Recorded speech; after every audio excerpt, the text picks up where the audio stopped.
The detector spins wildly like at a party, then the magnetic field shifts with annoying fire sounds in the dark. They thought it was Matt, so they rushed towards the sounds, only to find that when they entered the room, the place was completely deserted. A sudden and unexpected empty city rose. Everyone was terrified. The camera malfunctioned right at the crucial moment, and the screen went black, making Lynn feel nervous. Now they're stuck in a giant maze, unable to escape or call for help. They hid in a room, not knowing how long it had been, when suddenly a horror show began, and Hello appeared on Sasha's back. Ghosts started showing up in the building and launching an attack. The words "on Sasha's back" left everyone baffled, and just then, the intercom suddenly crackled with Matt's cries for help. His voice was choppy and unclear, but you could feel the panic. The signal showed that Matt was nearby, so Lynn decided to find him immediately while trying to communicate through the intercom and recording. As they walked, they thought they saw a shadow flash by, and they excitedly called out and chased after it. However, upon getting closer, they discovered that it was actually a woman donning a hospital gown, facing the wall with a blank expression, which left everyone utterly astounded. They hid in a room whose Cyrillic letter for BFA micro deleted as redundant for conciseness.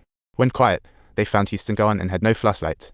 Houston could only feel his way down the hall, while everyone failed to notice the door ahead open and close quietly. Then he heard a chilling whisper. Suddenly, he felt being lifted by invisible hands, and then flung out with a powerful force.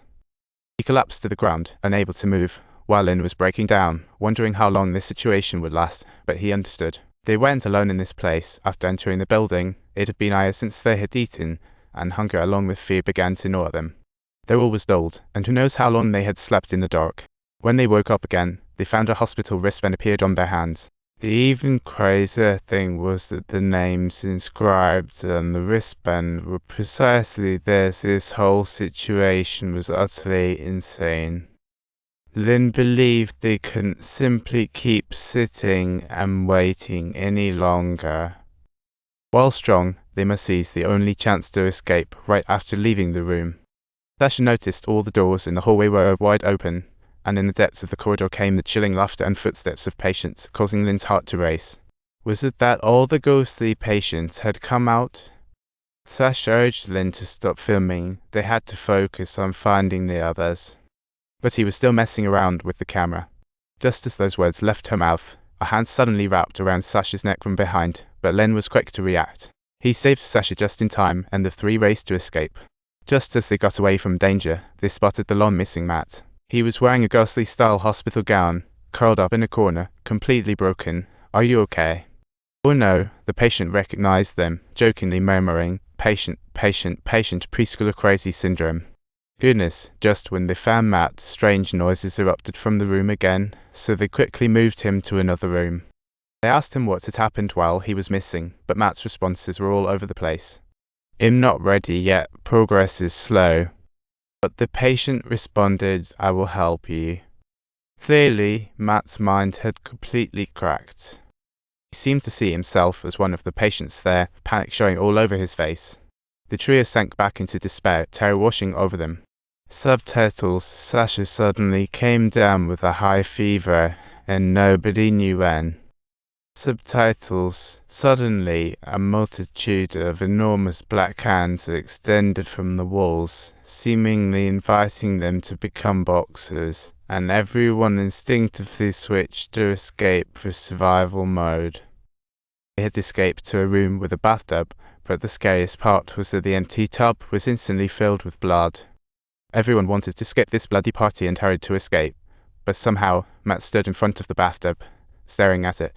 Sayohei ran over, trying to pull Matt back. "Hurry up, Matt, look what he's doing." Lynn saw this and immediately rushed over to help. He overturned the bathtub, but there was nothing inside except for thick blood. "He's gone. Let me go." "Let me go, please let me go." From a team of 5, only 3 remained, and one was already losing it. Sasha was on the verge of collapse. Everyone was acting purely on instinct, and after a while, they finally spotted an elevator. Lynn thought maybe they could escape via the elevator, so he instructed Sasha and Matt to stay put while he went to find something to pry it open.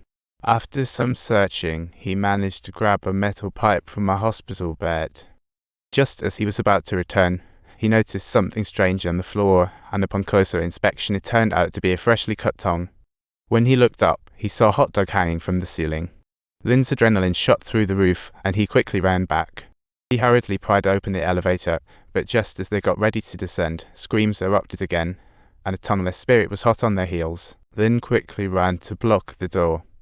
Sasha handed the camera to Matt, rushing to help, but Matt just stared at the lens and smiled weirdly. Then he jumped down the elevator shaft. When they finally dealt with the spirit, they discovered Matt was nowhere to be found. Looking at the open elevator doors, a bad feeling crept into both of them. Their emotions crumbled further with the loss of their partner. The dark tunnel ahead, their sole hope. Lynn hugged Sasha tight, urging her on. The doorman said the tunnel links all buildings. They'd find an exit if they persisted. Then,